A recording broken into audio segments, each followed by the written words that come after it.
I've probably sunk 30-ish hours into the first Project Warlock, spread over 6 to 7 runs of varying difficulty across both the PC and Xbox versions. It has some rough edges, think inconsistent level quality and underwhelming spells, but the shooting is both mechanically and visually satisfying, the soundtrack varied and amazing, and you moved from level to level so fast you quickly forgot the duds. 4 years on, the early access release of Project Warlock 2 retains a satisfying shooting, visual style and quality soundtrack, but aims to expand its scope with fewer but larger levels and multiple protagonists, each with unique weapons, spells and upgrades.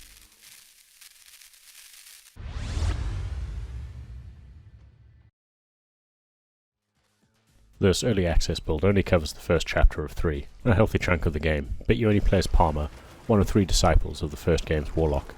They're on a quest to confront their old masters for reasons that'll be obvious if you've completed the prior game, but don't expect any expanded narrative elements beyond more detailed interlude screens. As Palmer plays most like the Warlock of the first game, this build is a great demonstration of the larger levels, more nimble enemies and insane pace, along with new magical abilities and weapon upgrades. However, we still know little about the other protagonists and whether their chapters will offer a drastically different gameplay experience. Regardless, the good news is that the gunplay remains immensely entertaining, with meaty impacts and abundant gore. Every weapon has a purpose, and they look, sound, and feel powerful, even without upgrades, more than capable of tearing through enemies in the right situation.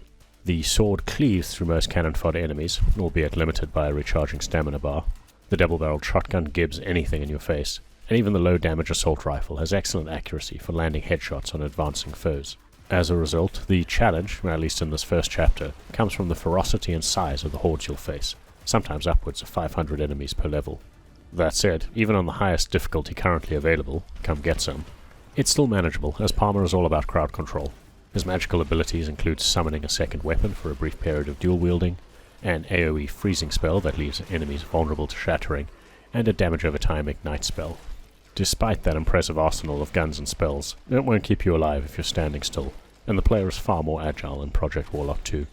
You can bunny hop around manically, jump over advancing hordes to avoid being surrounded, and backpedal to choke points, all while hoovering up health and armor drops to stay alive. There's even a combo-based score multiplayer that rewards successive and varied skills. If the first game was a homage to Doom and Hexen, Project Warlock 2 feels a little closer to Quake, and other modern retro FPS inspired by that early 3D era, think Dusk or Medieval. The massive levels, which still revolve around finding coloured keys for coloured doors, provide room for greater visual diversity, bigger hordes of enemies, acrobatic combat, destructible walls and floors hiding dozens of secrets, and several dedicated platforming sections. In fact, while I'd recommend locking the Y-axis if you're playing the first Project Warlock with a gamepad, that's simply not a choice anymore. The increased verticality and complexity doesn't mean you'll be dealing with targets above or below you all the time. Rather, you need to make use of that space to find keys, secrets, and avoid masses of enemies with an expanded moveset. Most of your foes are now incredibly nimble, capable of jumping between platforms and dodging some of your projectile weapons, while there's a greater number of enemies that'll simply rush you, including low-profile hopping variants that continue to be the bane of this genre. When it comes to the visuals, I swear my eyes teared up several times during intense moments of carnage as they took in a kaleidoscope of vibrant and contrasting colours, all the while my brain tried to pick out threats amid sprays of gore.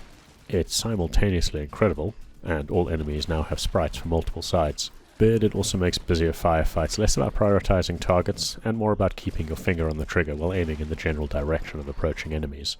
It's much easier now to lose focus on the chaos, and, more so than the prior game, fleeing from an ambush back to a choke point feels essential to surviving many ambushes.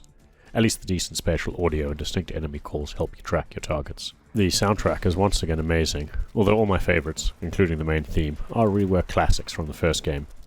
For those with older PCs, the visuals are reasonably customizable, the game still looks great on lower settings, and I could easily hit 1080p 60 on a 5-year-old budget gaming laptop with only a 4GB GTX 1050 Ti.